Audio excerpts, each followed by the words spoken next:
Hey everybody, welcome back to Therapist Theater. I'm your host, Josh Treese. I'm a practicing therapist in Music City, USA, and every week a guest therapist, counselor, or social worker joins me in the theater to talk about a movie that we've seen and what relationships or mental health issues it highlights. Thanks so much for downloading today's show. Make sure you subscribe so you don't miss any future episodes, and while you're doing that, you can help other people find it by giving the show a 5-star rating and writing a 5-star review for it in the podcast app. Oh yeah, and make sure you tell your friends. You can also stay connected with what's happening in the theater by following us on social media. Links to our accounts are in the show notes. This week's guest is Sarah Rogers. Sarah is a registered drama therapist here in Nashville with a background as an actor and theater educator. It was her passion for the cathartic power of self-expression that led her to psychology and to studying the application of creative forms for therapeutic means. She believes we could all use a little more fun and playfulness in our lives, and healing is only enhanced by creative thinking and a touch of humor. Let's get this show started, shall we? Dim the lights, raise the curtain, and start the previews. Welcome to the theater.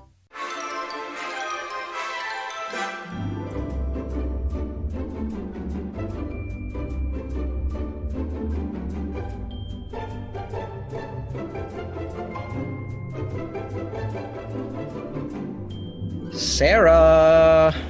Yes, hello. Welcome to the theater. I'm so glad that you're able to be here today to get to meet you.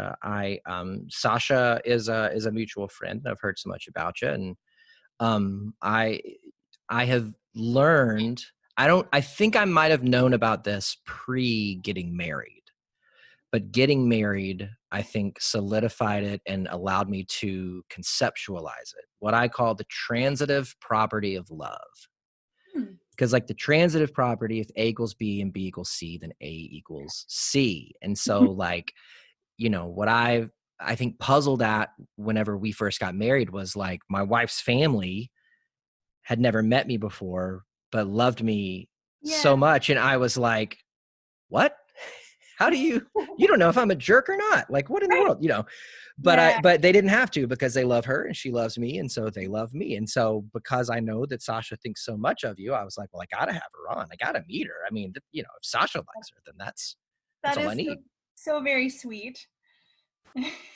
I love that. I never thought about it as the transitive property of love, but I'm like, yeah, that's how that works. That's pretty. Mm-hmm. I haven't even copyrighted that. So if you want to use it, you can. Oh. Maybe I should. Maybe that's a book title or something. I don't know.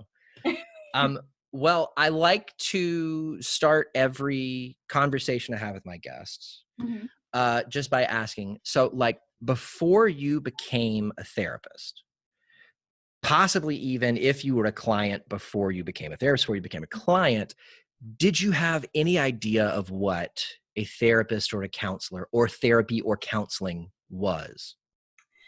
I had sort of a limited idea. I'm one of those who, child of divorce, my parents sent us to therapy when my parents split up when, like early in high school. I think it was maybe like 14, 15. Same. Oh, twins. We're wearing matching shirts. What else are we going to discover in this conversation? So I had an experience with therapy relatively early in life. I don't know how aware I was of therapy, you know, as a much younger person. So it's hard to say exactly what I thought. I think I thought it was a more sterile sort of, sort of a more doctorly, white coat related sort of profession when I was young, probably based on movies and things, you know, or cartoons, right? Maybe I thought it had to do with, you know, the spirally eyes thing. Hypnosis. Yeah. Wherever we get those ideas, they're pretty young ideas. So I don't think I had much of an idea before I had experience with therapy, but having an experience, you know, as a young teenager, I remember thinking that the therapist seemed so much older than me and kind of so far away from like my little teenage life. And I mean, she was very nice, but I don't know that I felt like a strong connection there. I think I still felt like therapists were maybe more aloof, maybe very professional. It didn't look super fun. I guess. It looked sort of Like being a therapist, or like sitting in the room, like being a therapist. I never got the idea that the therapist was like having a good time. I got the idea that they were like very peaceful, sort of reserved, uh-huh. sort of distant. Oh, interesting. So you can't, so in your mind back then, you couldn't be peaceful or reserved and have fun. I guess. I mean, Which, I mean, that makes sense if you're a kid. I mean, that, you know, yeah, as a kid, like fun doesn't look like that. fun is loud, fun is energetic, fun is, you know. Yeah, fun isn't like sitting serenely in a chair and like nodding gently at people's feelings, you know? So I don't think it wasn't something that I thought seemed super interesting, I guess, as a Well, young let me person. ask you this, because I think I'm always curious about this. So, like I said, like my folks split up around the same time. However, I did not go to therapy. Mm-hmm. I did at one point, somebody did say to me, maybe you should talk to somebody. But I, at the time, which I think this reflected my idea of what therapy was back then, I thought that was a way of saying you're broken and crazy. So I took it as like something's wrong with you, like an insult. And I said, I'm not going to talk to anybody, you know? So I think what I'd love to hear is, since you did go to therapy, Mm-hmm. do you remember how somebody pitched that to you? Like how they, because I would imagine any kid, especially one who's hurting, might Yeah. be resistant to it. I was. I don't want to project, but like, I mean, I was. So I'm just kind of wondering, did you have any walls that needed to get broken down? Do you remember how they pitched it? I think that's an interesting question. It's funny because it wasn't like a big, I just don't remember it as a very big experience. My parents' divorce was very unique in sort of the dynamics of it, and the fact that it happened wasn't sort of what ultimately ended up being the most challenging thing about it. There were a lot of other changes. My mother ended up exhibiting a lot of really problematic behaviors that it just became so much more there was a lot of rupture in the relationship with her that had kind of nothing to do with the fact that my parents were separated. So it's interesting that I came to therapy as a kid. My parents tried to do the right thing, and they were able to have the resources to do that. And I think I always got the message that our feelings are important, and Hmm. it's important to talk about things. So it didn't seem like a big deal, I guess, to go to Yeah. therapy. It just felt at that age for me, it just felt a little bit like I don't really understand why I need to talk to this like old random stranger um, about this instead of why like talking to my friends or talking to my dad or talking to Yeah. my other people who are close in my life who it just made more sense to talk to them, I think, than to talk to a stranger. Hmm. I didn't have a bad experience, but it Yeah. didn't, and I don't know, maybe it just wasn't, I don't really know anything as an adult. I don't really know anything about her. Like, I don't know who she actually was. I don't know what her training actually was. Yeah. Um, I just remember her being nice, but I don't, Any maybe, chance it was a babysitter and not a therapist? I mean, I don't think you usually drive to your babysitter's office building. So People innovate things all the time. I that's mean, that's true. how change happens in the world. Yeah, no, I mean, I hear what you're saying about feeling sort of, feeling like maybe that the message around therapy is like there's something that is to be kept secret or there's something wrong. Well, I don't that was really just know. my message. I don't know if that was everybody's, Yeah. but I know that like as far as I know, one person brought up to me, Uh-huh. you should go to therapy at the age of, 15 or whatever. I was like, I'm not, I'm not crazy, you know? Yeah, no, I did not have that same association. Well, that's good. Yeah, I really didn't. I just didn't quite understand like what would need to be healed exactly. Like what were we trying to do there that I couldn't do in other spaces Yeah. of my life? Did it help you any that you remember? I I genuinely don't know. um I think it probably did. My brother and I both went, and because I have a little brother, he's like 2.5 years younger. Um, and I'm sure it was helpful to have it be treated at like it was important, Mm-hmm. you know, Oh, that's interesting. given space to be like, hey, this might be like a thing. Mm-hmm. And here's a space to treat it like it's a thing. Yeah. Like, I think that probably was helpful. Hmm. If I think about it. That sounds really, just the way you're conceptualizing it sounds really humanizing. It sounds really like valuing this little kid's experience of their world.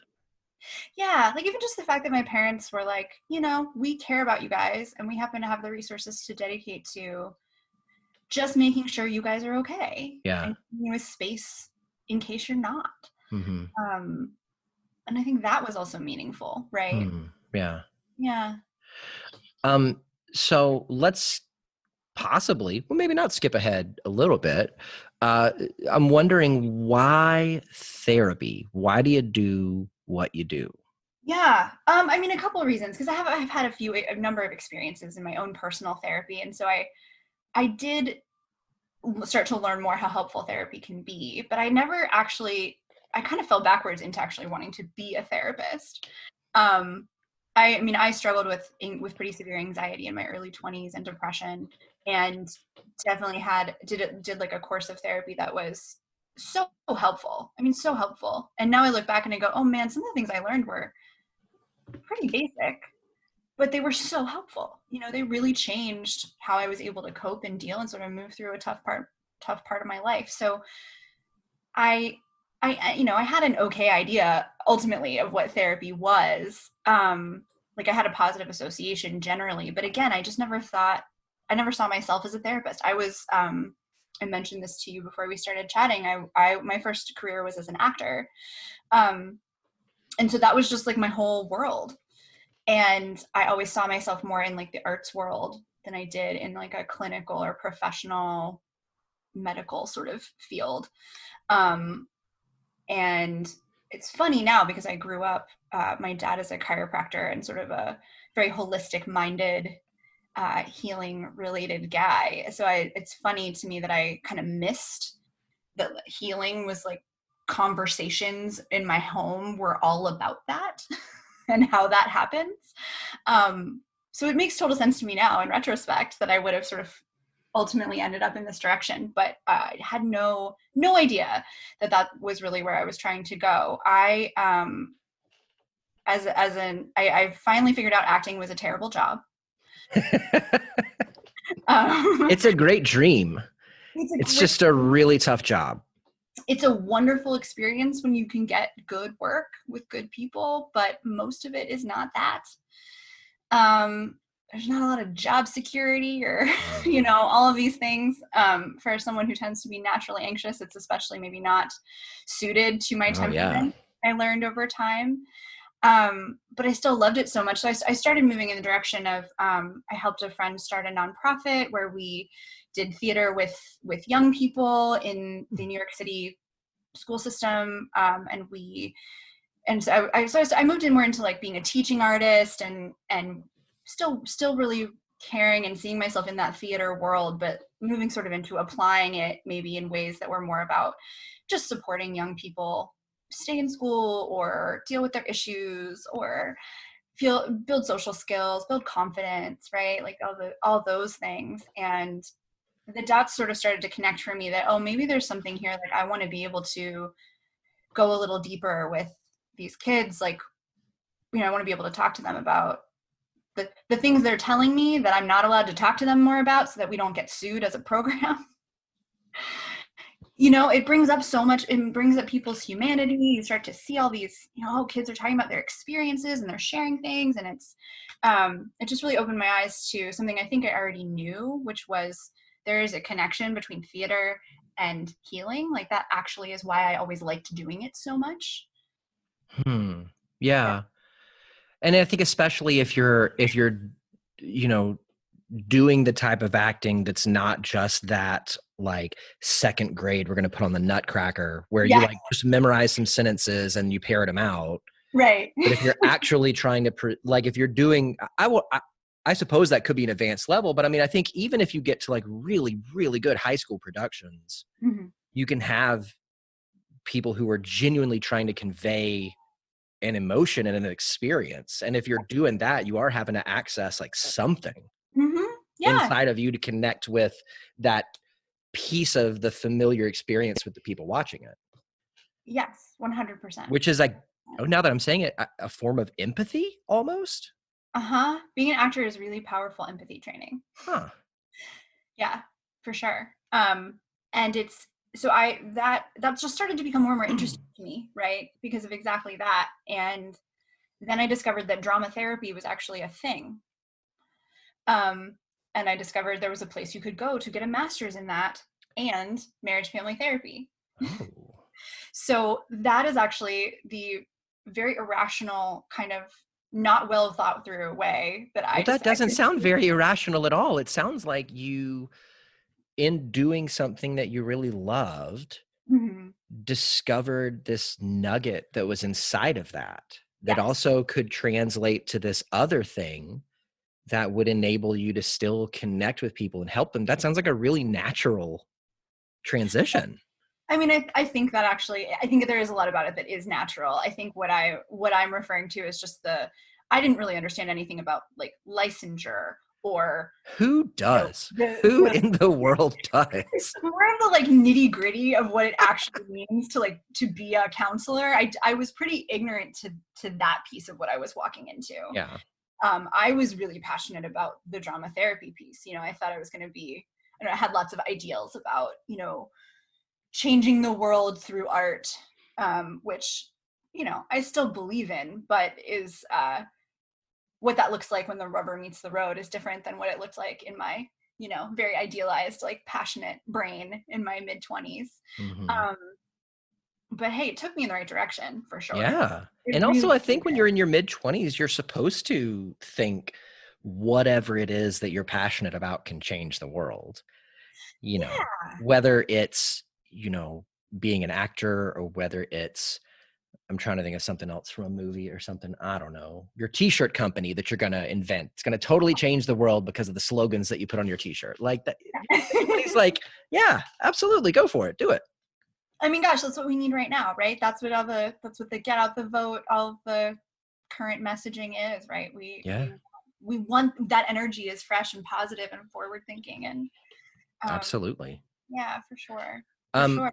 well, that Yeah, sounds like a really natural transition. And also I mean, I can suss out what drama therapy is. yeah, However, I think it's one of these things where like I might have heard of it or know what it is, but I have never seen it. I've never the closest I think is when uh I think at some point in grad school we learned about like family sculpts and like psychodrama, like that yeah. kind of stuff where it's a little bit of a role play kind of. Is that kind of like a piece of that, or can you talk a little bit more about what drama therapy is? No, that absolutely is a piece of it. Drama therapy is sort of this very broad umbrella. And really to learn more, there's a North American Drama Therapy Association, and they have a whole website. Yeah, it's the NADTA .org, I think it is. I don't work for them. But it's They're just a not a really sponsor of helpful, the show, guys. They're not a sponsor. it's just a really helpful resource because it is such a unique thing. I think it helps to know kind of where to get more information about that if people are interested, but because it is sort of hard to explain, it's a very broad umbrella.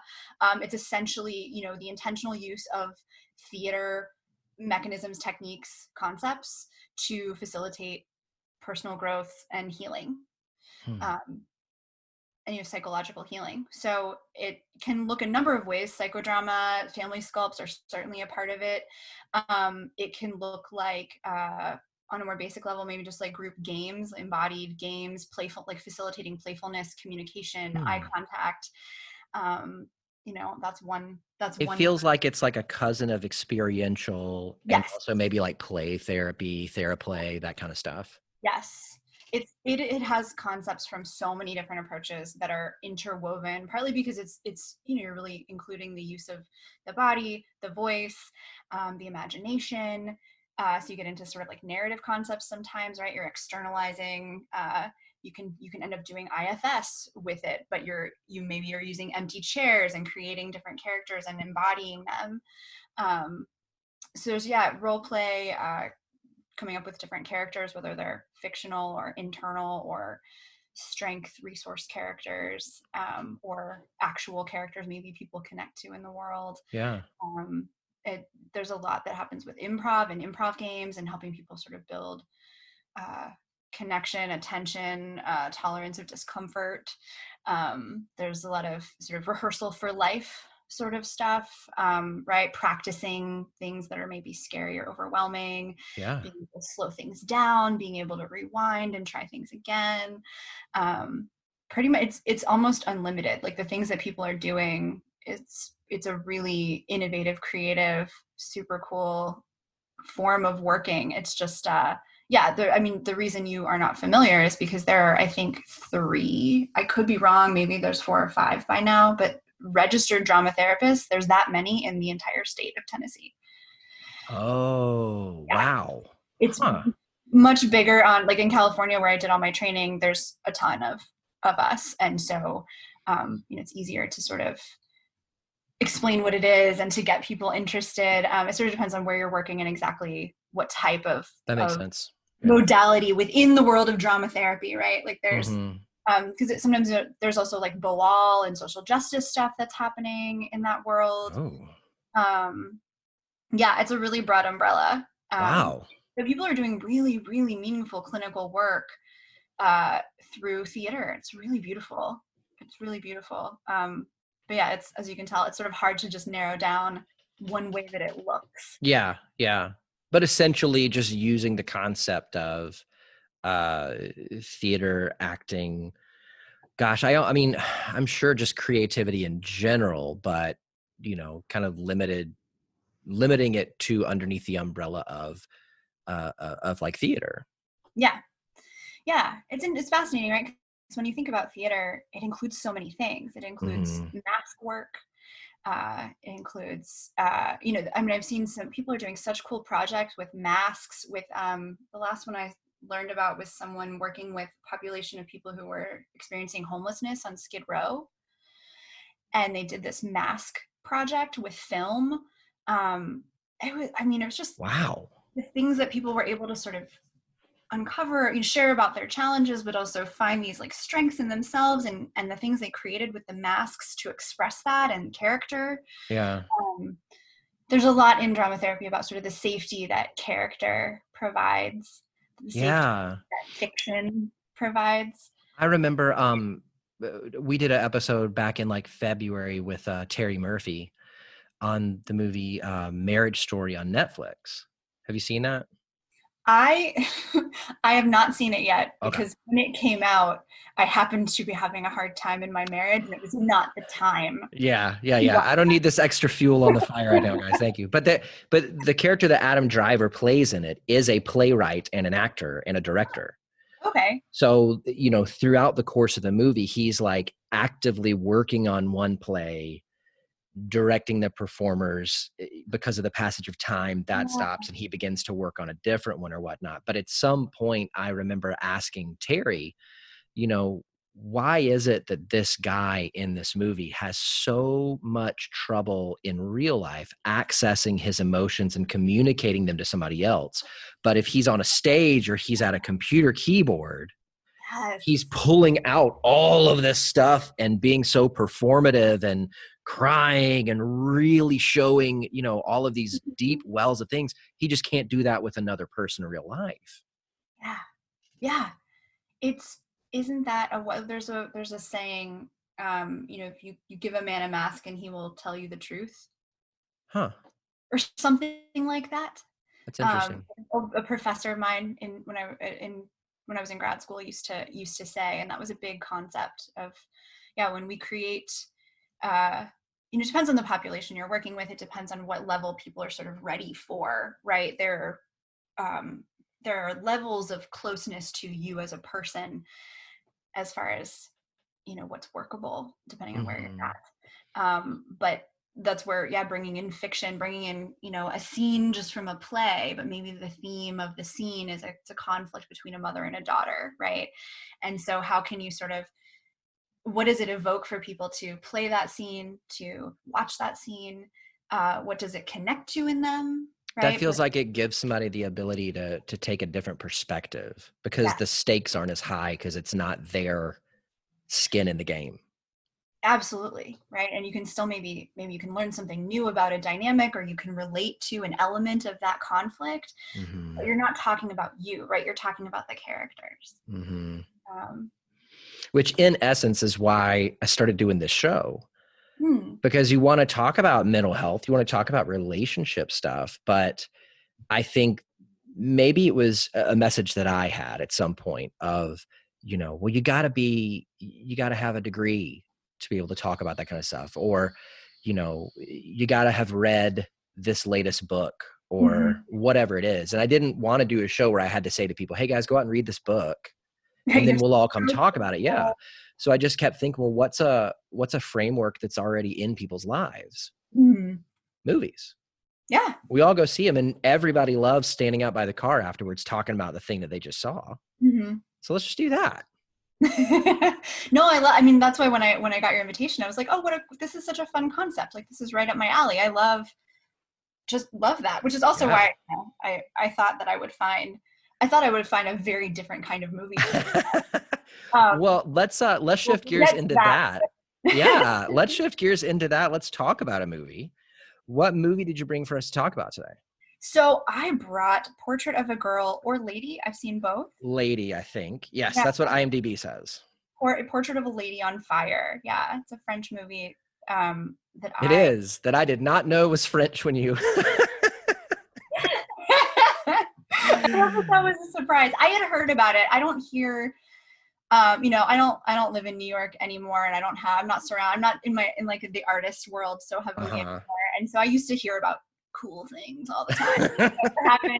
I don't hear about that so much. That's not my day to day anymore. Well, I haven't been cool since I was 23. So, I mean, I feel like, and I don't even know if I was cool then. I was just told by somebody else, that's when you stop being cool as a person. I never got the memo. So I've been apparently very deluded for a very long time. What part of New York did you live in? I lived all over. I mean, Manhattan. I lived all over. I lived in Manhattan. I was mostly like a Brooklyn person, but I lived in Manhattan. I lived in all different neighborhoods in Manhattan, and I lived in a couple of different neighborhoods in Brooklyn. But cool. My wife lived in Queens, but she worked in Hell's Kitchen, and she went to school wherever Columbia is. Like, I went to Barnard for a year, which is part of Columbia. So Morningside Heights, Upper West Side. Posh. I mean, yeah, if you're not a college student. Yeah. Yeah. No, my roommate and I just lived at like the same bagel place, for the year. Oh my gosh. I think my wife is still in the grieving process of having to leave New York and leave the bagels behind. The bagels is sad. That is one of the more poignant parts of pieces of the plot. Yeah. So, Portrait of a Lady on Fire. Yes. So, I mean, about this. Yeah, and it is a big like artsy movie because it was big at the Cannes Festival. I mean, it was, and also to the movie's defense, yes, it is in French. Yes, there are subtitles, but it is not tough to keep up with because it's not like an episode of Gilmore Girls where if they tried to subtitle it, you would like get out of breath from trying to read it. Right. Yeah. No, it's actually one of the things I really liked about the movie was just it's actually got a stillness in it, and it's not overly it's not a language heavy movie. There's a lot of showing.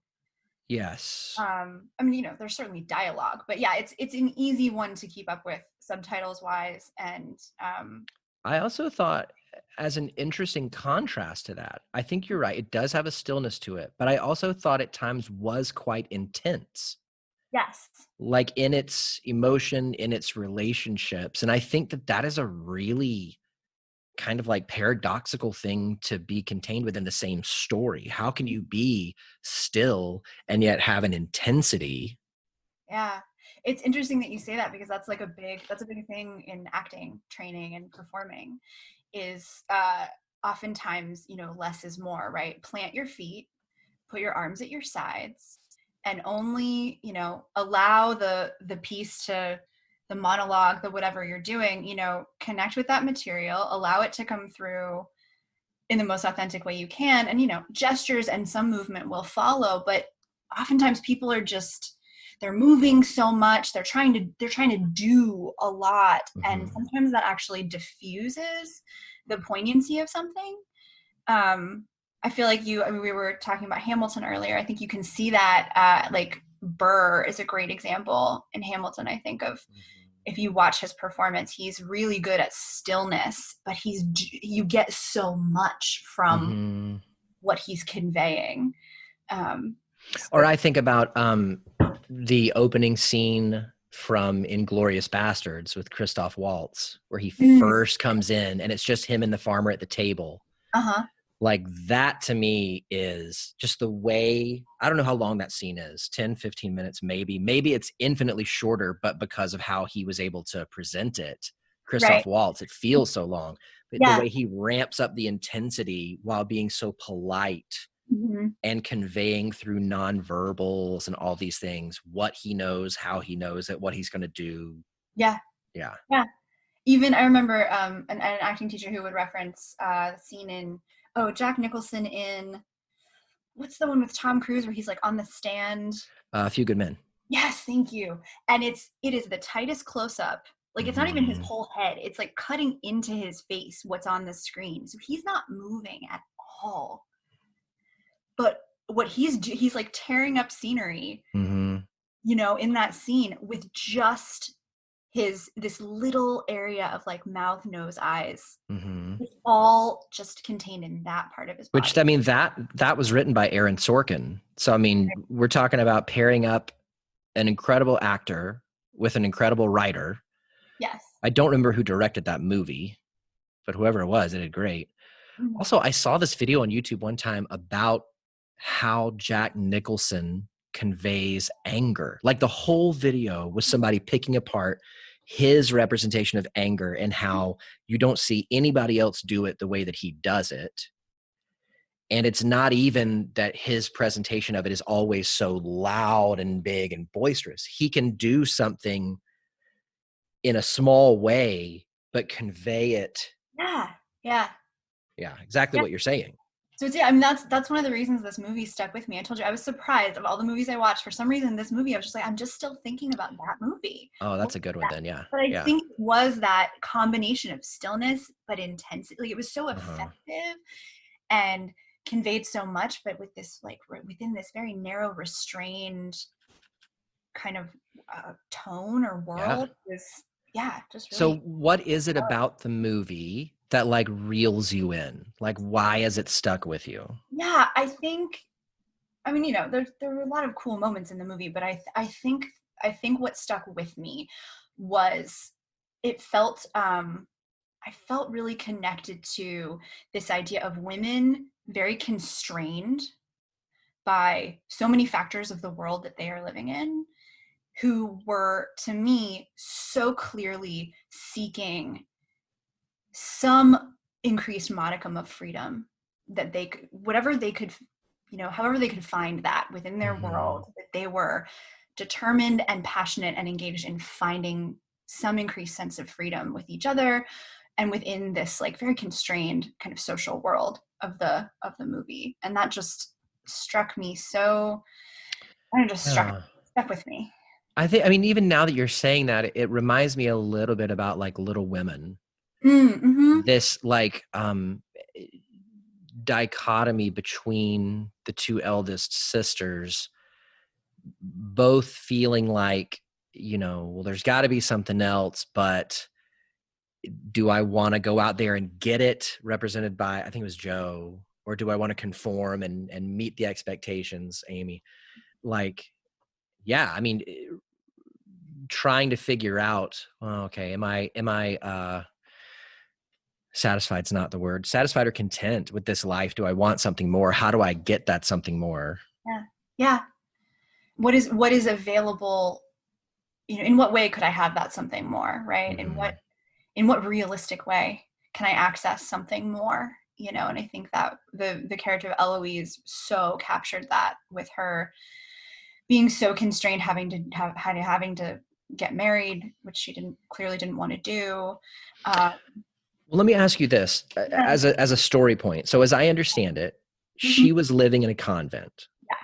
Her older sister died. Yeah. Is it that she now has to marry the guy that her older sister was engaged to?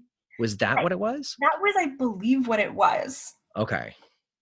That's what I thought too. And I was like, That's a little biblical. Like, I mean, I can see where there's like a cultural like precedent for something Yeah, like that. that was what I picked up. I mean, it could be possible that, I mean, I only watched the movie the one time, so I could have maybe missed, maybe this was a different suitor. But it just seems like, in order to, Well, it makes sense how resistant she was to actually doing the wedding. I mean, especially if it wasn't her choice. it seemed like nothing about it was her choice, right? She seemed to experience freedom in this convent life, living with other women, and maybe not having to, I mean, I think she references in the movie, she actually at least had access to music and books and was able to sort of maybe inhabit a bit more of a free, of what seemed to me to be her sense of freedom, right? Music and reading and things seemed to be so important to her.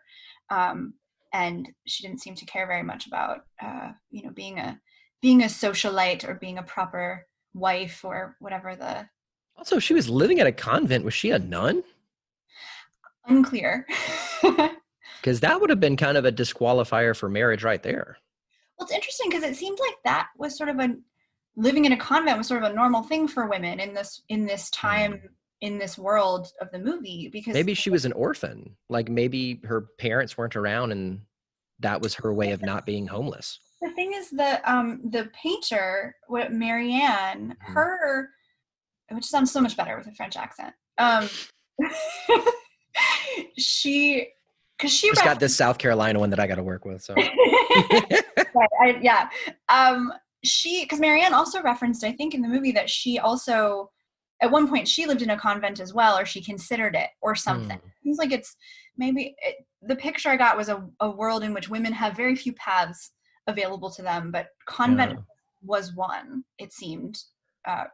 For I wonder if so. Like my wife Leanne's favorite like story, movie, book, all of the above is Pride and Prejudice, and I know that like watching that, it's really easy to say, oh, the mom is nuts because of how like hyperbolic she can get in stressing and concerning herself over, are her daughters going to get married? But the whole drive behind that is, since they don't have a son, because of the law, all possessions of their family will pass to this like closest male cousin when they die. So the mom is not like histrionic over nothing. Right. She's literally thinking, are my daughters going to have a roof over their head and food on their table and shelter and clothes after we're gone?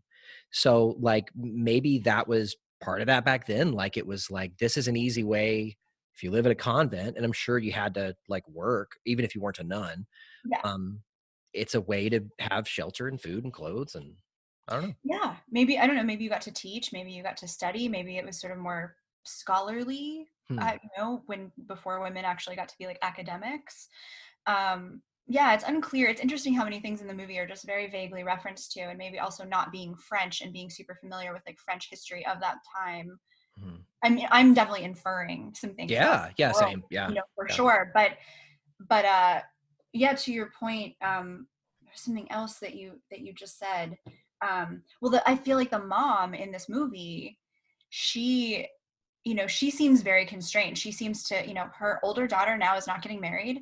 And so now the other daughter just has to get married. And mom kind of describes having chosen someone who at least lives in a major city. So she's trying to give her daughter some sort of opportunity to still be engaged in like music, art, have stimulation, not be totally bored out in the country somewhere with some dude.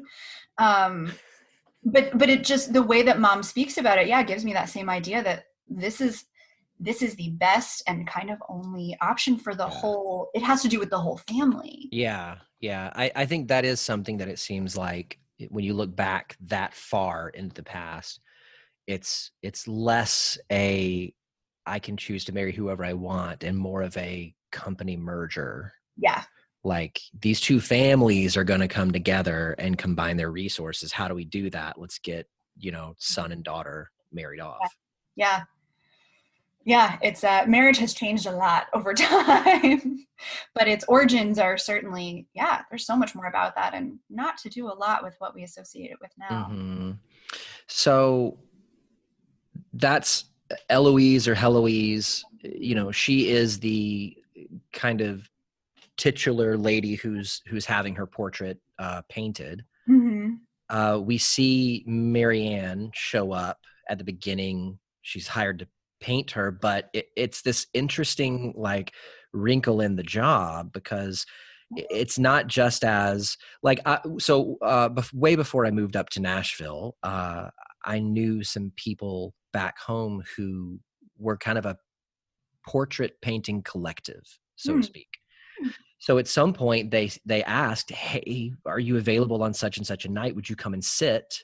And there was like 5 people all in front of me. And just the fact that they asked me to come and sit still for 2 hours is emblematic that maybe they didn't know me as well as they thought, because I am just fidgeter to the extreme. But like, so I mean, I sat, you know, and 4 different people painted me, and they all 4 portraits looked so incredibly different from each other.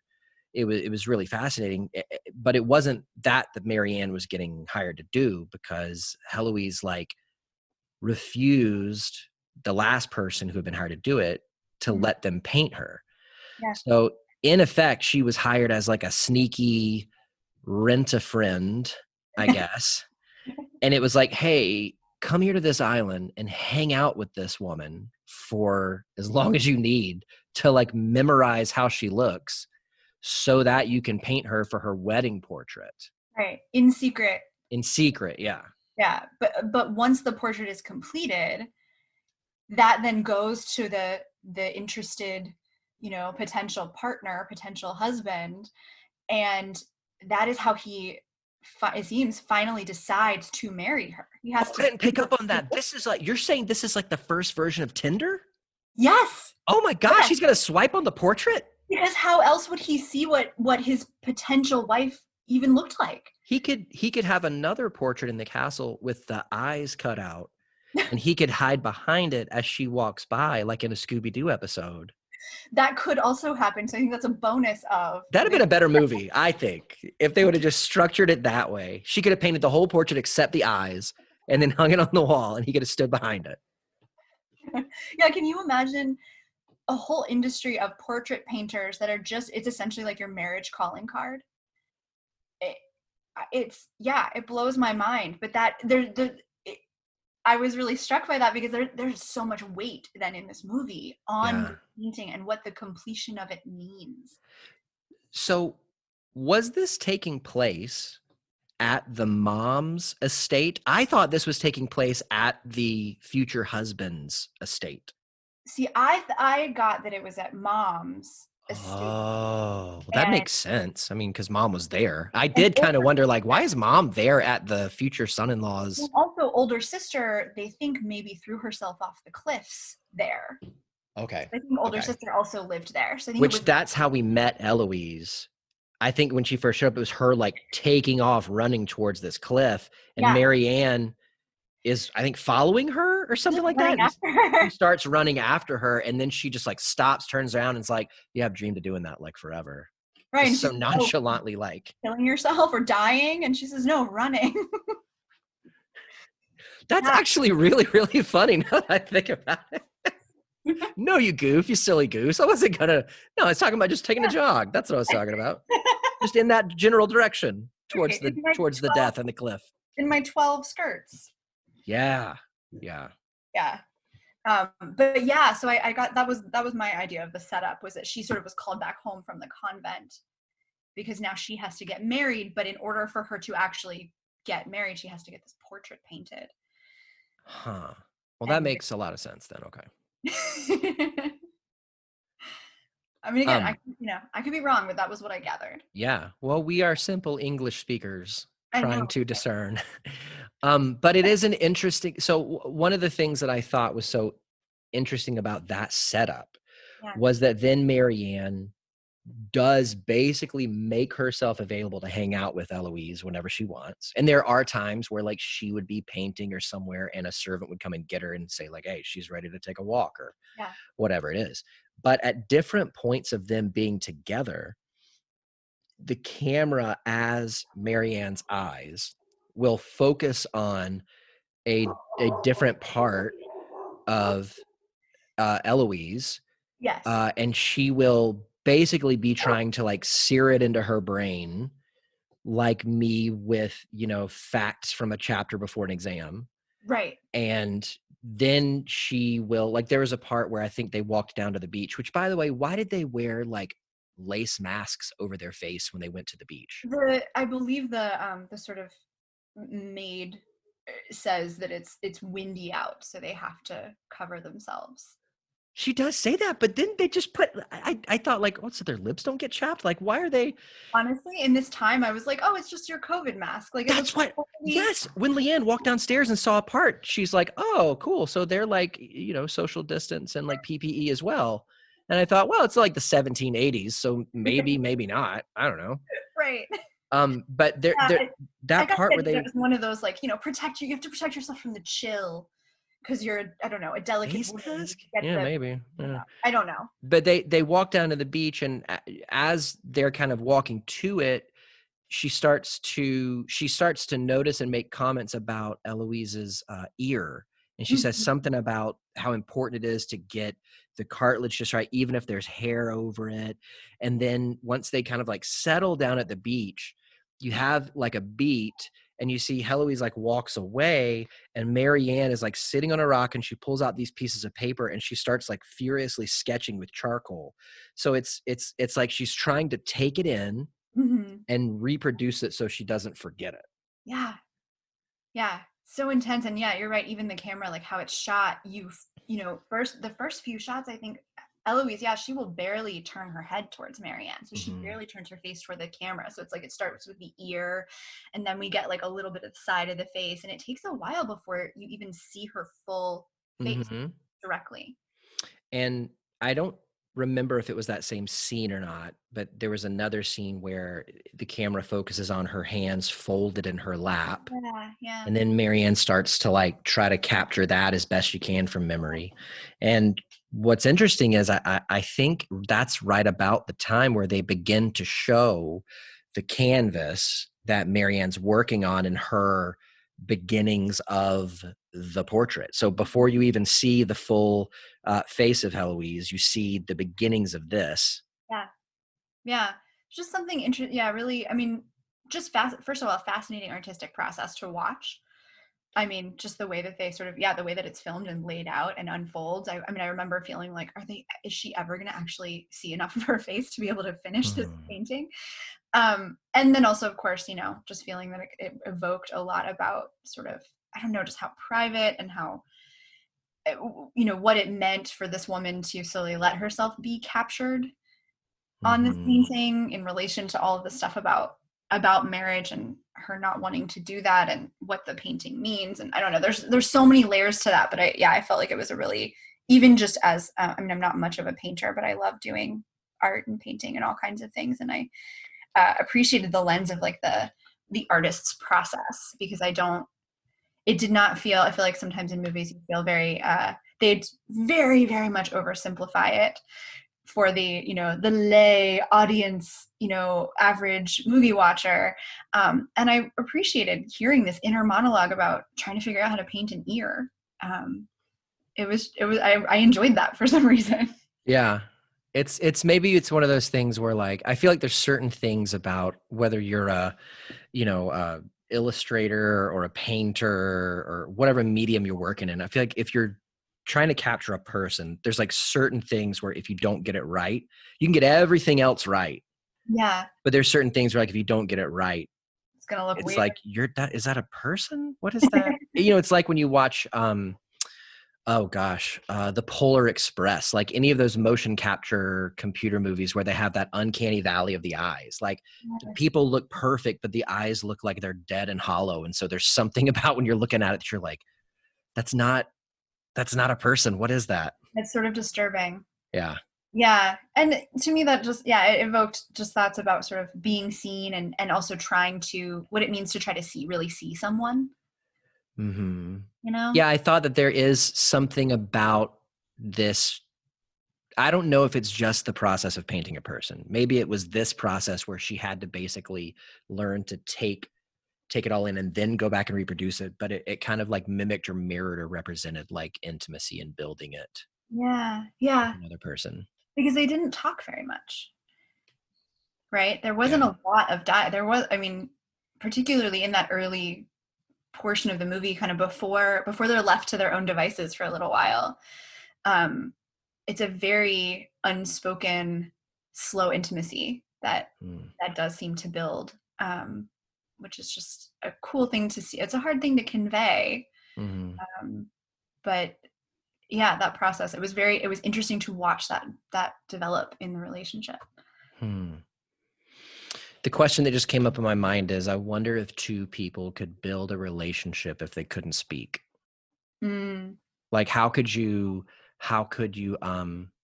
build a level of trust and intimacy if you couldn't use words? yeah, it makes me think about so many. It actually brought to mind. Makes me think of a number of things like performance art, but also even just. I feel like wasn't there a video that went around maybe a couple of years ago of some experiment where they just had strangers sort of stare into each other's eyes for a period, Oh, I think so. Yeah. and talk about sort of the most people talked about how that created some feeling of bond or sort of shifted how they felt about each other in some Well, it's way. attachment theory. I mean, that's a Yeah, real, yeah. yeah. I remember seeing a video. I want to say this was after the first season of Queer Eye aired on Netflix. There was a video of the Fab Five. It's on YouTube, where they were just holding eye contact with each other. Uh-huh. And yeah. Yeah. Yeah. I mean, it's also something, it's a big acting technique too. You know, you spend a lot of time just practicing really paying attention to what you see in the other person. Um, and you realize when you do that as like a practice, how often we don't do that, how often we are sort of more wrapped up in our own inner monologue, our own insecurities, our own perceived sense of maybe what other people are thinking. And we're not really totally focused on trying to really see the person we're interacting with and how different that is. And Which was a part of our training as therapists. I mean, yeah, to learn, hey, don't, which, I mean, how many of us as people have done this? You're not listening just to wait for the other person to stop talking so you can say what you want to say. yeah, and you're not just listening for the words. You're Yeah. you're listening for, you're trying to attune to a whole organism, Yeah.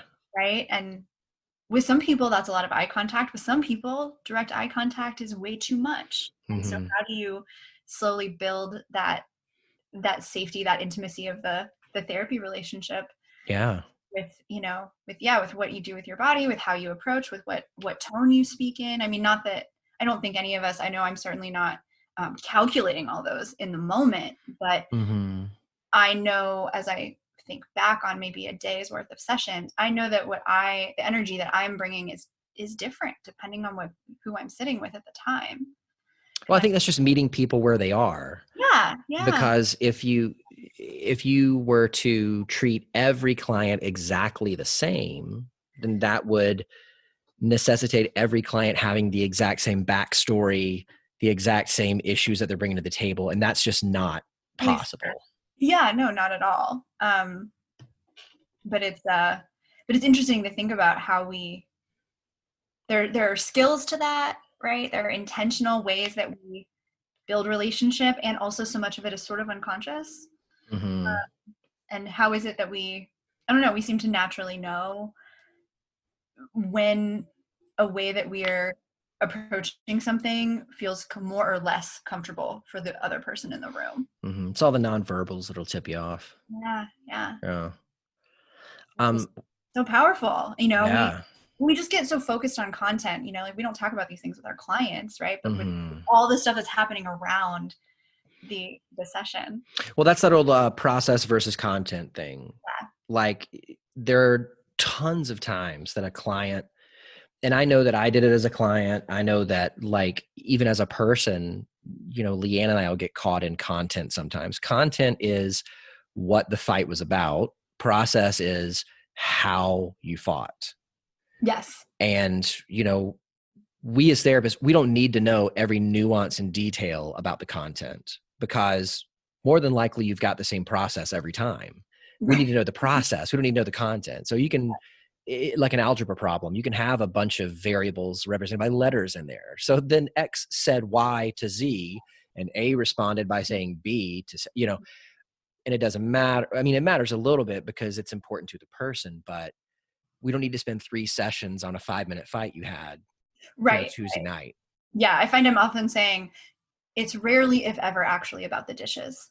Oh yeah. Right. Like the classic.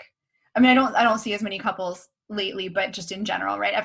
We all know about the dishes fight, Mm-hmm. whether it's with your roommate or your partner or whoever. Oh yeah. Every couple has their version. Yes. So I think what was interesting in my experience of watching this was that I was having a tough time connecting, not like an impossible time, until you had the 3 ladies, Marianne and Heloise, and I don't remember the servant's name. I actually had to look it up because I got IMDb pulled up right now, but I can't read French names, and so I don't know which is which. But they were sitting at a table and they were talking about the story of oh no. Yeah, Orpheus and Eurydice. Oh, Sophie. Sophie is the Yes. Okay. Orpheus and Eurydice, and they're reading it and they start to debate why. So, I mean, if you haven't seen the movie or you haven't engaged with that story, Orpheus and Eurydice, lovers, Orpheus, this is like a Greek myth. Orpheus was a poet, a song writer, storyteller, and Eurydice, he loved her. She dies. She goes to the underworld. He wants to get her. He goes down to the underworld and asks Hades to let her come back. Hades says yes. I'm greatly summarizing.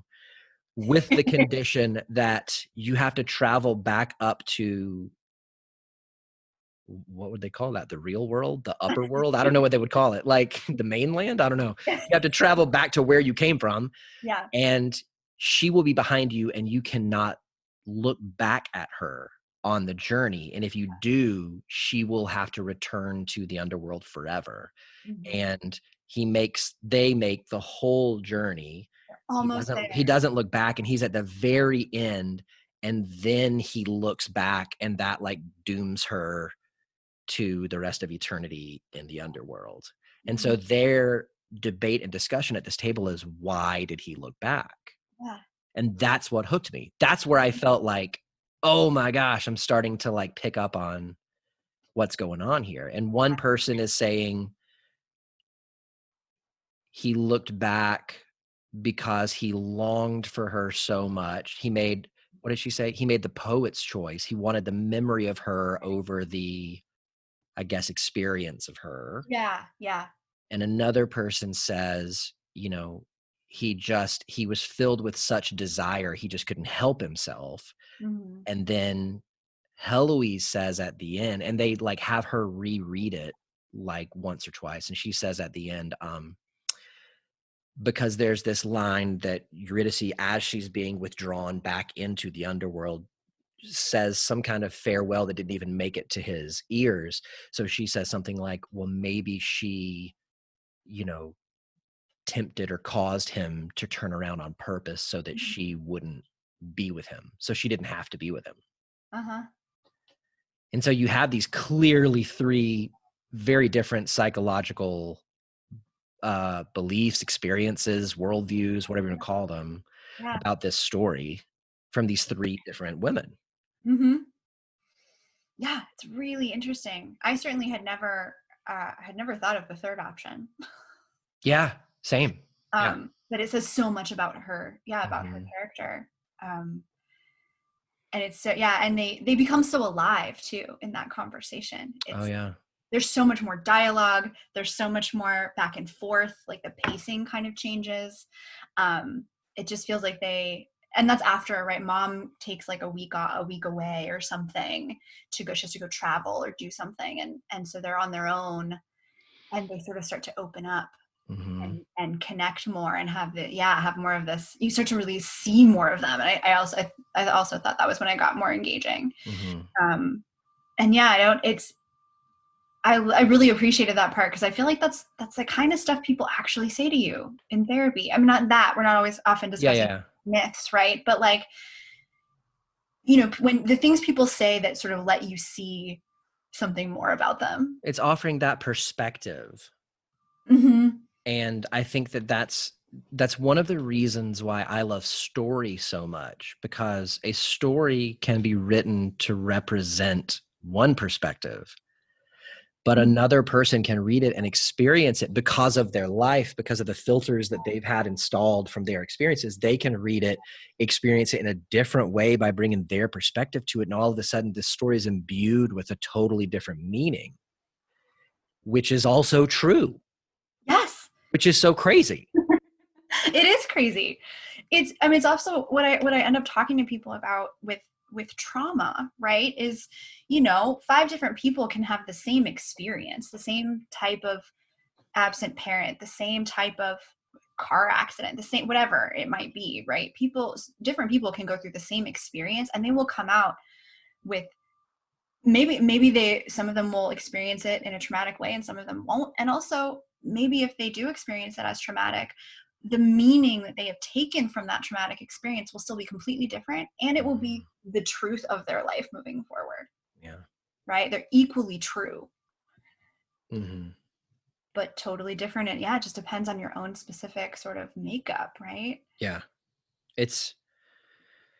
I just, about a month ago, finished up like brain spotting training Mm, because I wanted to have some aspect of trauma resolution in my tool bag, because mm, I've had clients that I've worked with where we've uncovered some complex trauma and it's become obvious they're so on fire from the trauma. We can't do like heart work, sobriety work. We can't yeah. do things like that because we need to resolve this so that their brain can be freed up. And I've had to refer them out, and it slows down the work. So I was like, I need something in my wheelhouse that I can, but, you know, being able to sit with people, and when you uncover trauma, even what does Brene Brown call it? I can't remember now, but she talks about how sometimes we get caught up in this thing where we have trauma, but it's not as bad as that other person's trauma. Yes. So we hold back in calling it that, which prevents us from, like, I don't want to use the word accepting it, because you don't, like, it doesn't matter if you accept it or not, it so happened, but it prevents us from like processing it and integrating it and like letting us move forward, because we're fighting even just the realization or the thought of it being traumatic, because, well, it wasn't as bad as so on and so forth, that person's. Yeah, we don't it prevents us from validating our own experience, Yes, validating. which then prevents us from actually just addressing it. Yeah, and You know, it's not that truth is necessarily subjective, but we don't get to determine what's traumatic to another person. right. And we don't get to control what was traumatic to us when we were smaller people. Yes. Yes, no matter how much we'd like to, which is a self-protecting measure. Like, as adults, that's part of us wanting to protect ourselves, is saying like, no, no, no, no, that wasn't, no, no, no. Right. Right. That's just how our family operated. That's just how it was done. That's just Yeah. XYZ. Yeah, oh, it's fine. I mean, I never got hit, so it's fine. Yeah. You just told me 12 things that don't sound like they were fine, but you can't hang in the space of that wasn't fine, because you're, yeah, in this sort of comparison or minimizing. I Because wonder, as an adult, right? As an adult, yeah. I think part of it could be like, if they admit that that was traumatic back then, it's saying that they're not okay right now. And they mm, need to be okay right now. That's why they're on the couch. I mean, they want to be okay right now, but it's I think an interesting perspective shift would be like, if that person had a kid. So if that stuff happened to your kid right now, right. would you say, well, that's okay, that's just how it's done, this, that, the other? They probably wouldn't say that. Probably not. Yeah. Yeah. Yeah. There's a lot that I often try to bring up, the sort of, okay, if you were talking to a younger child, you probably wouldn't say, suck it up and get your shit together. Yeah. Like, that's not it's interesting how people sort of I don't know what the word is, how people look back at their experience through the eyes of their adult selves, and they Mhm. forget that they were children Yeah. at the time. And so yeah, if somebody said that to you now, it probably wouldn't be a big deal because you're an adult. But what about when you were 5? Yeah. You needed somebody to protect you. You needed somebody to have Yeah. compassion on you. And Yeah. yeah. Mm, So yeah. the So painting is finished, yeah. and I don't know if it's shipped off or whatnot, but Marianne's going to leave. And Mm. before leading up to the time that she is going to leave, she starts to have these like visions of Right, Heloise of her in in the wedding a dress. wedding dress. So she'll be like dreaming or something, and she's walking around the uh manor. I don't know what you would call it, but I don't know what it was. Yeah. yeah, but she'll see her standing in a wedding dress, and so she's literally in real life of the movie leaving. She's at the door. She's opening the door. She hears Heloise call her. She turns back, and she's standing there in the wedding dress, just like Orpheus and Eurydice. Well, and Eloise does what she said Eurydice did, right? She says, turn around. Yeah. Yeah. Right. So And she makes her turn. Um, mhm. and in that moment, I remember thinking, oh, is this, for Marianne, is this the poet's choice, right? Because they had, they developed this beautiful relationship, and she had um, finally painted the portrait because she destroys the first one, right? And until she really gets Oh, because to she know lets she lets Eloise see it, and she says, which I think this. Oh man, shoot! Now I love the movie. I think this was such a great like thing too. She paints a phenomenal first portrait, and then she brings Heloise in to see it, which she did not know she was a painter. She did not know she was doing it, but she shows it to her, and she says, "Who is this?" yeah, About her own painting, and she says, so much there. Do you think this is me? Like, is this how you see me? Yeah. Kind of like, I can't be boiled down, which I've said this to a lot of clients. I can't be boiled down to a simple thing. I'm complex. There's many layers to me, and Uh-huh. so Marianne takes like a rag and like wipes the face off Yeah. and then begins again. So like at this point, she had finished the second thing. She's leaving. She calls out to her. She turns around. She sees her. And then that's kind of like end scene.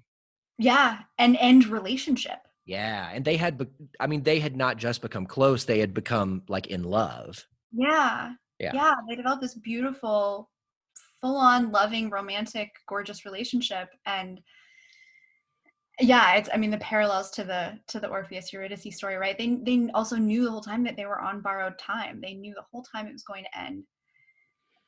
Which I'm sure that that's an interpretation of Orpheus and Eurydice, like especially if she was planning to call him to look back at her the whole Right? time. Yeah. And Oh shoot. This thing is like this thing has so many layers. Oh my gosh. well, this is why I'm like, I don't know how to explain why this movie stuck with me, but there's so many reasons it stuck with me. Yeah. So like that kind of like end scene in relationship, and the movie had started in the future, present, whatever. Marianne was an art teacher. She has art students. They see a painting in her studio. They ask her about it. Did you paint Oh, this? Is it called this? And it's of her. The reason the movie's called Portrait of a Lady on Fire is because there was a night they were all hanging out. yeah. They were outside. It was like a campfire kind of scenario, and her dress catches on fire, Yeah. not in a hilarious kind of comedy way. That moment, watching Eloise just with her, like, she has this, again, this like still, but very evocative expression on her face.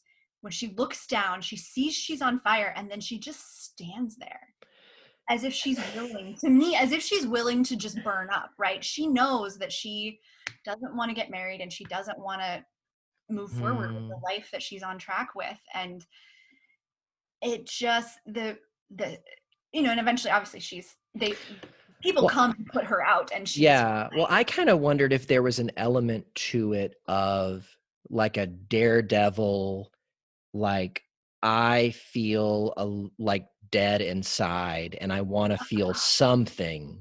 oh So yeah. I'm allowing myself to be in danger to Mhm. feel even Alive. fear. Yeah. Yeah. Yeah. to connect with, yeah, my aliveness. Oh, that's interesting too. Yeah. Mm-hmm. And then the fact that Marianne chooses to paint that moment, Mm-hmm. to me was like, oh, that was also a meaningful moment for Marianne in her relationship with Eloise, that Yeah. her seeing her like that somehow was so meaningful Mm-hmm. for both of them. Yeah, so the students in the studio ask about the painting, and that kind of brings Marianne back into, that's how the story Yeah. starts, as she's remembering this. I do an exercise with clients where I ask them to, and this was because this was something that my therapist asked of me many years ago, but like this, pick a scenario that you feel like represents the apex of your feeling, Mhm. right? And then draw a picture of what you felt like in Oh, those feelings. yeah. And I remember engaging in that as a client, and also write a story about it. So like I wrote the story and I drew the picture, and I remember when it came time for me to show my therapist, Mhm. he wanted me to read the story and lay the picture at my feet, and then once the story is read, pull the picture up and present it. I remember I read the story like it was the news. I mean, it was just I wrote it. It was very easy. I lived through it. It was very easy to Yeah. read. But Yeah. then I pulled the picture up and I went to say the first thing, Mhm. and the words got caught. Wow. And after unpacking it later, and even now understanding more about that process, Mhm. the process of creating that picture started with, all right, find a place where the emotion is high. So I got to kind of scan the memory banks and find something there. Now, you've got to identify the emotion and then conceptualize an image that Yeah. is symbolic of that emotion, Mhm. which is just this. That's not a talk therapy thing. That's not just I'm going to tell you what happened. My Yeah. brain's got to like go down several levels to get to that Mhm. symbolic place. And then to create that, all of a sudden, when I picked that picture up to say it, it lowered the elevator again, and it connected me right back with that spot. Mhm. Yeah, you Yeah. have to I mean, first of all, you're getting the other half of your brain online by Yeah. doing it, right?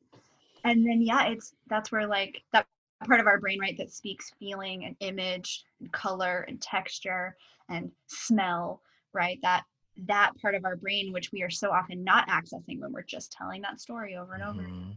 Yeah. again. And so that's Beautiful. how we entered into that part of the story with her. So then at the end, we've closed relationship, and now we're back at that kind of like future present place. Yes. Marianne says like, oh, I saw her twice more in my life.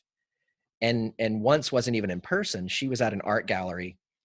I'm imagining it was because she had a painting there. Yeah, that's what I imagined as Because well. a person walks up and says, are you standing guard or something like that? Mhm. And there's a painting there of Heloise. Yeah, with a And child. then, yeah, the camera lowers and there's a child, and you zoom in on her hands. And there's something about that book. Like it was open Oh, to a yeah, yeah. certain page. And I think it was the page that before they part, Marianne draws herself Yeah. in the margin of the page of a book. And I think that's Yeah. what she was seeing, was she was holding the book to that page, because her eyes, the camera as her eyes, it's lowering down, and she sees Heloise, and she's kind of like struck with how beautiful she is and remembering. And then she sees the child and she's torn asunder and she's so sad. And then she looks over and she sees the book, and all of a sudden it's back to a It's smile. open to page 28, which is Yeah. the page, because she says to her, pick a page. Yeah. Because yeah, Eloise asks, well, what will I remember you by, right? Because she's been painting pictures of Eloise, so she has her image, but Yeah. Eloise doesn't have Marianne's image. And to me, that also was really evocative in that moment when they're saying goodbye, because she wanted to make sure that they wanted to make sure to have, again, they're Mhm. preparing for this ending in all these different ways, right? Which is sort of also evocative of therapy in the ways that we sort of prepare to terminate, prepare to move on, prepare to having a transitional object, something to take with you for your Mhm. time in therapy. Instead of just emotional cutoff, boom, I'm Yeah. out of here. Yeah. Well, and to your point about the art experience that you talked about with your therapist, the scene where they, after they take Sophie to the, I guess, like the healer or whatever kind of like medical person. I don't know, it's not a doctor, but it's some sort of like a midwife or like a traditional healer or something, that whatever it would have been in that time. And they take her there for what to me seemed like an abortion. Yeah. And then after that, while she's healing, they set up that scene, they recreate that scene in front of the fire after they get home from that, and have Marianne paint it. And they're all recreate, right? Like Eloise takes on the role of the doctor or midwife or healer, and Sophie's back in her position, and they sort of art direct it a little bit, and that's like a family sculpt, like psychodrama kind of thing, like right? reenacting. Yeah. And how that helps us sort of, I was just thinking, oh my gosh, like, of course that they're doing this with this event that had to have been such a big deal, obviously, for it was a big deal for the women to watch it. It was obviously a big deal for Sophie to go through it.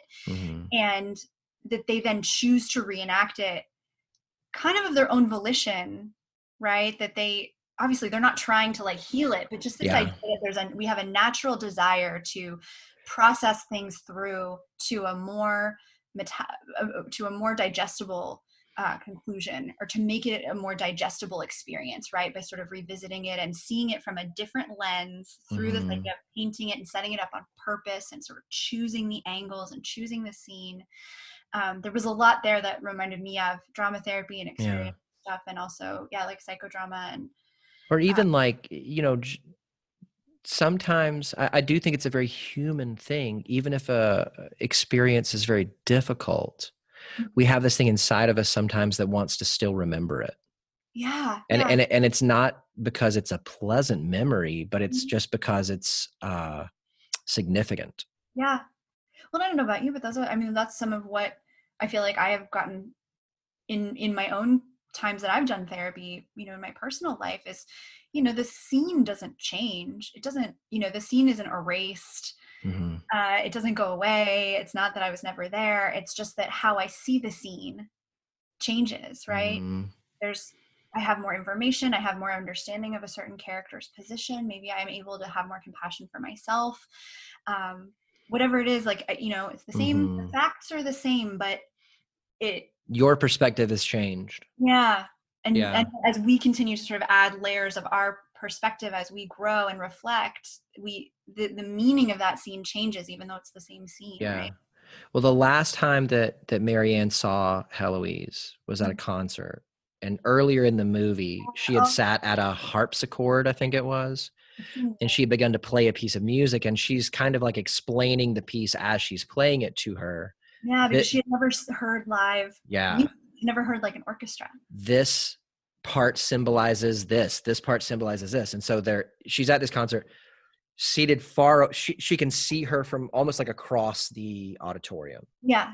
And then as the music begins, it is that song that she was playing for her earlier, and she sees Heloise become very emotional listening to it. Symbolizing, portraying that it's making her recall, their relationship, even though this is probably, 10, 20 years later. Right. And it also symbolized to me, like, that was a lot of the freedom stuff that I really found in the movie. This idea that she did move on to this life that she didn't really want, that she was going to feel constrained by. And one of the things that they talk about is how music could be one of the, well, at least you're going to move to, what was it, Venice or Milan, and but at least you're going to be in Milan, right? So you will be able to see art, you'll be able to go to concerts. And she kind of spoke about it as like, oh, well, I'm not going to get to have an exciting life. I'm just going to be able to be consoled by these few things while I live this life I don't want to live. But at the same time, then flash forward to this scene where we're assuming married. We've learned she has this child, and she is sitting in a concert, and she is finding this like connection and expression, and sort of, it was so moving to me that there's this like piece of emotional internal freedom that she, in my opinion, did get to have, just by virtue of sort of getting to experience some of these things that were important to her. So there was a lot in that moment, for sure. There was. So I'm wondering, first, is there anything else about the movie that you want to touch on? Oh my gosh. I think those are a lot of the main things that I was Yeah. really excited It about. is so multi-layered. We could probably do a series on, I know, right? yeah, just kind of unpacking maybe even just each character's journey. Yeah, so much there. So Yeah. much. Yeah, I mean, we didn't even talk about mom and what she's going through. Oh my Yeah. God. Yeah. Yeah, but no, I think Okay. a lot of the things that stood out to me we have covered. Well, I'm wondering if you can tell me something that your clients have taught you. Uh, I mean, you know this so much, right? But um I think there's a couple of things. One that is top of mind is sort of like what I referenced when, in sort of trying to describe how theater led me to therapy. There's something about, I just think there's something really sacred about that human vulnerable connection and how it is that we move ourselves towards growth, even though it's painful, even though it's complicated. Like there's something about that process, and that we all, I think, want that and pursue that in various ways. And so it's when I sit with people, I'm reminded of how much I value that. Mm-hmm. How much I just think that's like a precious part of this experience of being alive. Not to be too existential about it, but there's that. I get to see that. I get to participate in that. Mm-hmm. That's so. I feel like clients remind me of that in their vulnerability and the beautiful changes they make, for sure. And that, yeah, I feel like there was another part of that, but I don't remember now what it was. Well, whenever I ask people that, especially ahead of time, I always tell them, it doesn't have to be the best thing, because every day we sit with people who are displaying such a vast amount of courage by staring down these things that are such huge challenges in their lives. And so it's tough to go 5 minutes without being inspired by Yeah. a client. And so there's probably a million things. And that's why I never say, tell me the best thing that a client has ever taught. You know what I think the other thing is, actually, and I realized it kind of left my brain because we also kind of mentioned this before we started when we were just chatting a little bit, but they really show me how similar we all are. Yeah. Yeah. Like as a fact, as an undeniable fact. Mm-hmm. Like the That's algebra. well, that's why in grad school they teach us so much about countertransference. Like Yeah. if we're in a session and we're getting activated because the client's saying something that we've experienced too, Mm-hmm. what do you do with that? Well, the only reason that happens is because we're all people. We all share a lot of, yeah, that, like you said, you're having a case of being human. Bad case of being a person, yeah. I've got that too. I've Yeah. got a real vicious case of Oh being yeah. a person. Yeah. Yeah. So tell me something that you do to take care of yourself. Lately it's been getting dressed like a person. In this time where, I'm working from home, I'm home a lot. I'm probably home far too much for as are so many of us right Yeah. now. And so lately that's been something I've been experimenting with, is like I'm wearing actual jeans and shoes right now in Oh, the house. I've worn jeans once since March, literally once. I promise it's a new thing that I'm trying, and I may go back to the sweatpants. But I honestly, that has felt really nice. Doing that, and also just getting a little more organized about my schedule, trying to treat my life, at least in a few small ways, a little bit more like it Intention. was Yes. before COVID. Just revisiting that. Mm-hmm. Yeah, I recommend like take a shower. For me, like a little bit of makeup makes me feel like have it together. Just very basic, maybe a Yeah. little tinted sunscreen or something. Nothing, but like paying it to just making a little bit of effort. Yeah. Yeah. I hit that same place. Well, I've hit it several times in the waves that come since the pandemic. But I mean, for me, it was, I had to create some kind of routine. Like I had to be intentional, because it just felt, I kept getting to the end of the day and feeling like I didn't do anything today. And my wife would be like, you had 4 sessions. What do you mean you didn't do anything today? Right. But it's because I'm so used to having the transitions Mhm. between getting up and getting ready in the morning, having my morning commute, getting Uh-huh. into the office, getting settled, working, having the transition of the commute, all that, and all of that was gone. Yeah. So it all just blends together. So I had to create some semblance of that again. Yeah. So I hear what you're saying. Yeah. I feel like I've been talking about this with clients too, because they're going, why do I feel so weird and crazy? You know, why do I feel, you know, I'll pick an emotion, right? But just all of these sort of new, strange, they're experiencing their lives in sort of a strange, disconnected way. And I've that's what I've been talking about with a lot of people is, you know, a lot of the markers and cues that were built into your life, that it was home time or work time or lunchtime or rest time, those are for the majority all gone. And so of course you feel untethered. Yeah. You know? Yeah. These things that help, that maybe they didn't help you feel normal, but these things make you feel like this is how you know that it's normal, because you're just going about your stuff and now those things are gone. Yeah. Yeah. Well, since you have a background in acting, I thought we could try something that literally, so if somebody were to have asked me long time ago, and probably still even now, what would your dream job be? First off, in real life, I'm doing my dream job, but like, this is like your, you know, your imagination life, like, you know, whatever. I always said, I want to be the host of the Late Show. Like, that's what, I don't want to be David Letterman, but I want to host the Late Show. That's what I want to do. Cool. And this is like a little hop, skip, and a jump from that, because when I was in high school, I became obsessed with Spielberg. I wanted to direct, and I just started like absorbing as much stuff as I could about movies and all that. And so part of that was I became obsessed with Inside the Actor's Studio. Oh, and I wanted as much James Lipton in my life as I could possibly get. Like, that creepy old dude, like, I wanted to watch him every time he was on A&E. And every Inside the Actor's Studio, he would wrap up before the Q&A with whoever his guest was, with the 10 questions from what he said was a questionnaire from Proust or Proust, I can't remember, but which it really wasn't, because it was adapted from one that Proust did that was much, much more extensive. But I thought it might be cool because you have this background in acting. Let's do those 10 questions. That's amazing. I have not thought rattle them off. Acting studio. Yeah. Well, now you're going to get to sit in there. You'll be the guest, and I'll ask you the questions that he asks. So here we go. All right. What is your favorite word? I already skipped to the curse word part. That's the part I remember. My favorite word would probably be a word that, one of those words that sounds like what it is, like the word supple. Like okay. It's like enjoyable to say, and the sounds sound like what the word means. Okay. I love those words. What is your least favorite word? Should.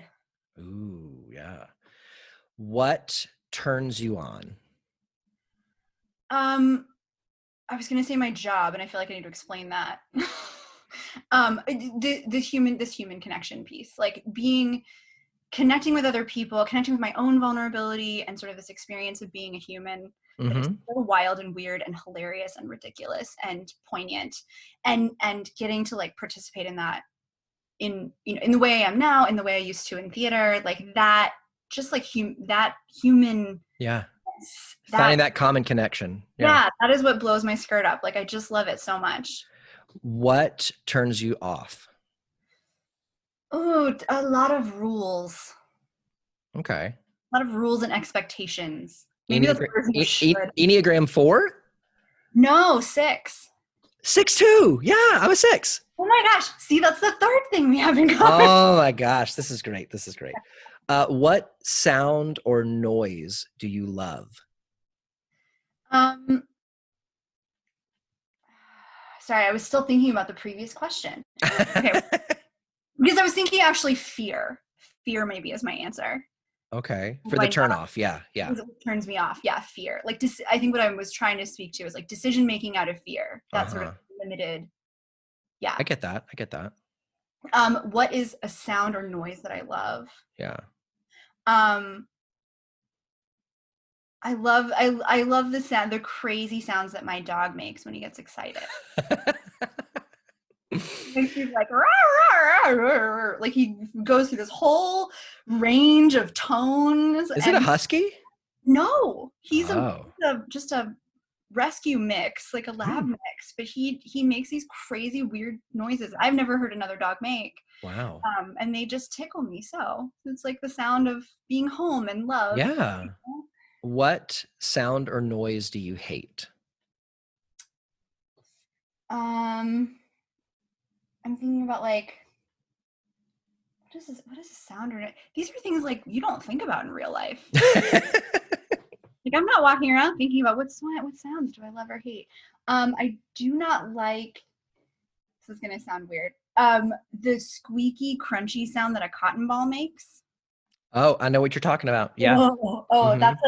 that's my nails on a chalkboard. I hate that I little. think I think it makes. I had a friend when I used to live in California who had an irrational fear of balloons Hmm. because of that noise when are Oh holding a yeah, balloon. yeah. Because in her mind, that would make the balloon pop. And this Uh, is where the irrational comes in. It would set off a chain reaction that would end up with her breaking her neck. Whoa. That was the specific thing that she said. Wow. That is much more specific. Yeah.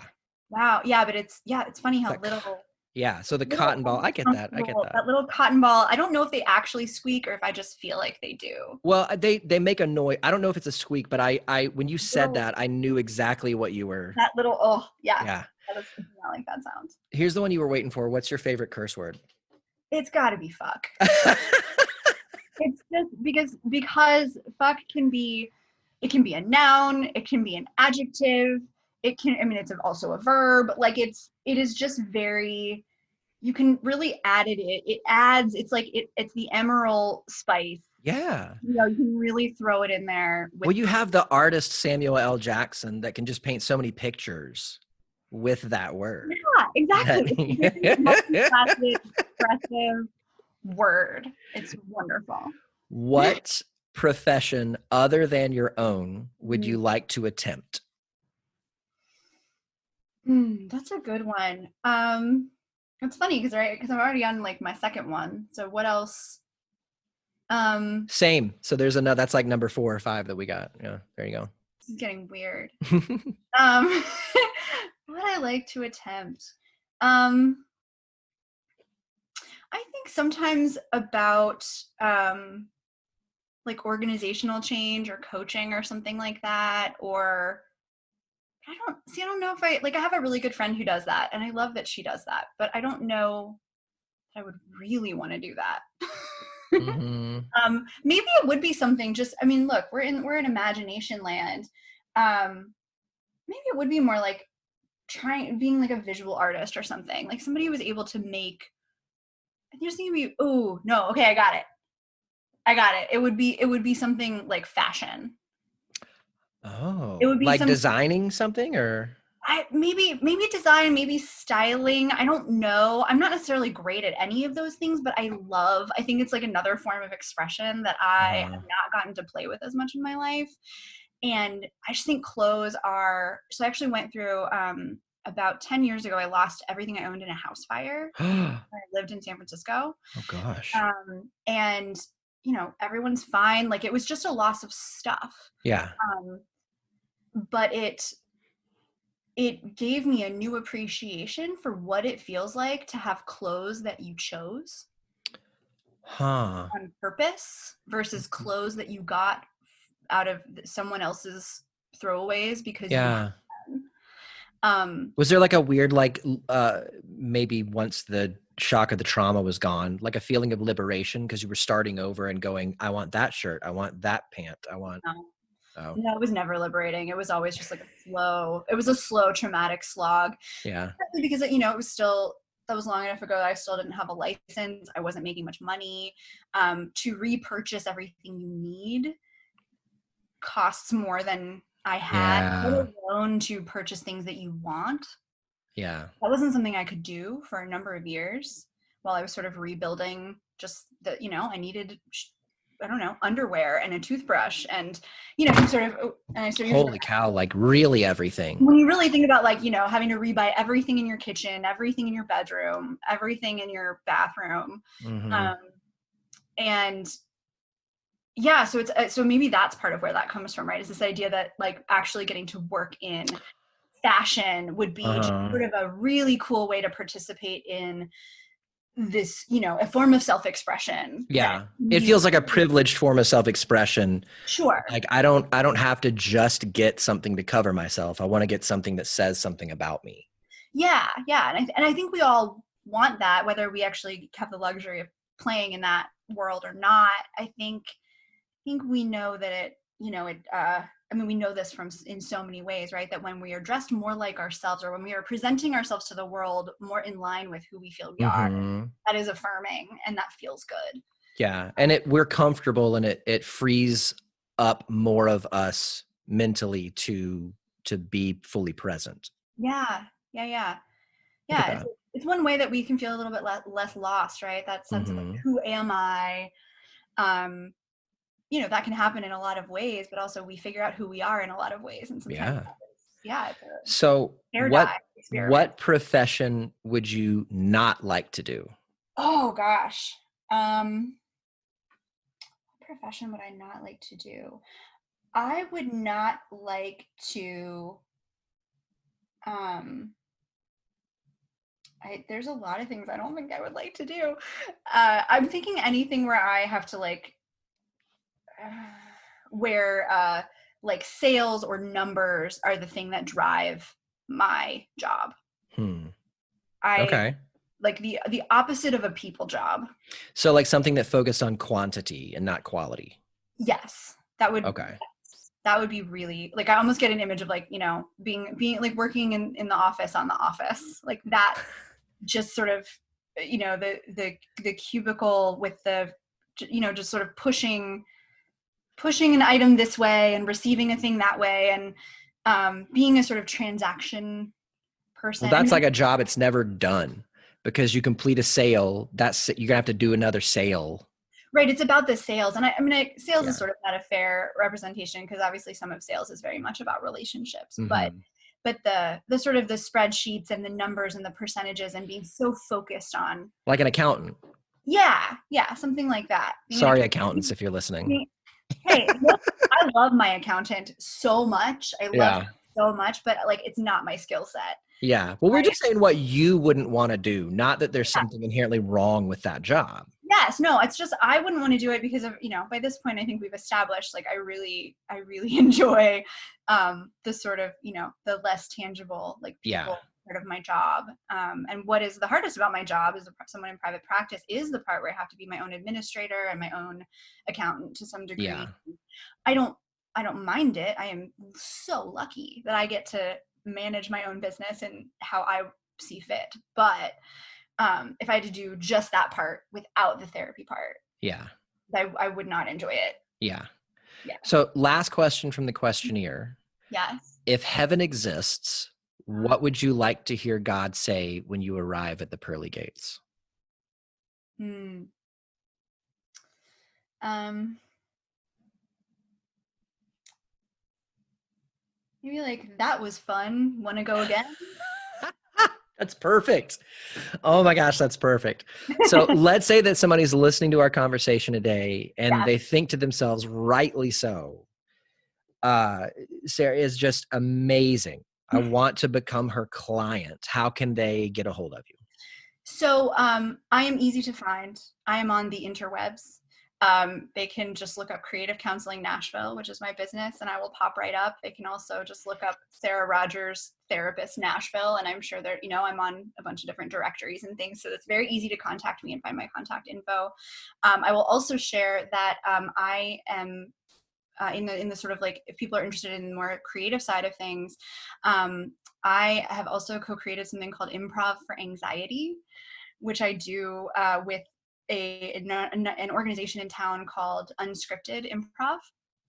And they do all kinds of wonderful improv-based programming around town. But this is one that, you don't have to have a clinical diagnosis of anxiety. It's sort of around using improv to, sort of address and practice and learn more about our own anxieties and how those show up, right? Whether it's a little bit of social anxiety. I mean, I've shared already, right? I definitely am prone to anxiety. I think a lot of us are in day and age. So yeah, it's a really fun class. It's all on Zoom.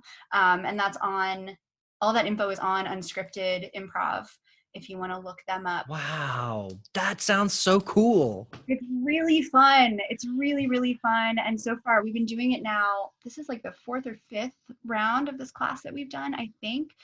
And so far we have gotten we do pre and post test surveys because we're really trying to establish, really trying to learn how effective this is for helping people with their anxiety symptoms. And, the feedback has been so positive that it's helpful. It's really low pressure, really fun. And I co-facilitate that with somebody who's like a very experienced improv teacher. And wow, it's also super affordable as just something that people need something to do. Wow, shoot, I might sign up for it. That sounds awesome. You're more than welcome. It's for clinicians, it's for anybody. Like it's for, it's good for everyone. Yeah. Good for me when I facilitate. I get so much out of it every time. So that's a really fun thing that I'm excited about too. If people want to look up Scripted Improv in Nashville and check that out. Cool. That is starting next week. Wow. Okay. So everybody get on it.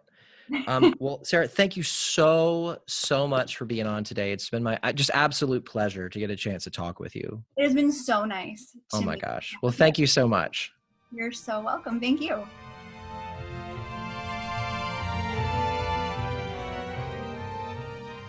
Thanks so much for joining me this week in the theater. I'll make sure I save a seat for you and a friend next week. Let's raise the lights, lower the curtain, and say that for this week, the theater is closed.